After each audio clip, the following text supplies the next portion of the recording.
നഹ്മദുഹു വനുസല്ലി അലാ റസൂലിഹിൽ കരീം. അമ്മാ ബഅദ്. പരിശുദ്ധ ഹജ്ജ് കർമ്മം ഇസ്ലാമിന്റെ പഞ്ചസ്തംഭങ്ങളിൽ ഒന്നാണ്. കഴിവുള്ളവർ ജീവിതത്തിൽ ഒരിക്കൽ ഹജ്ജ് നിർവഹിക്കൽ നിർബന്ധമാണ്.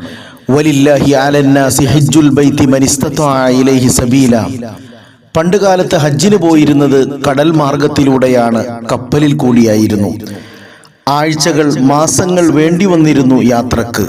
വളരെ അപകടം നിറഞ്ഞ യാത്രയായിരുന്നു. ഇപ്പോൾ ആധുനിക സംവിധാനങ്ങളിലൂടെ, വിമാനങ്ങളിലൂടെ മനുഷ്യൻ രാജ്യങ്ങൾ തന്നെ മണിക്കൂറുകൾക്കുള്ളിൽ മുറിച്ചു കടക്കുന്നു. വിഹായസിന്റെ വിരിമാറിൽ പറന്നുയരുന്ന ഹാജിമാരെ നാം ദർശിക്കുമ്പോൾ ഇതാ ലക്ഷദ്വീപിലെ ഹാജിമാരുടെ ലളിതമായ ഹജ്ജ് യാത്ര. ചെറിയ ബോട്ടുകളിൽ അവർ യാത്ര തിരിക്കുകയാണ്. വിമാനമാർഗം സഞ്ചരിക്കാൻ യാത്ര തിരിക്കുന്നു.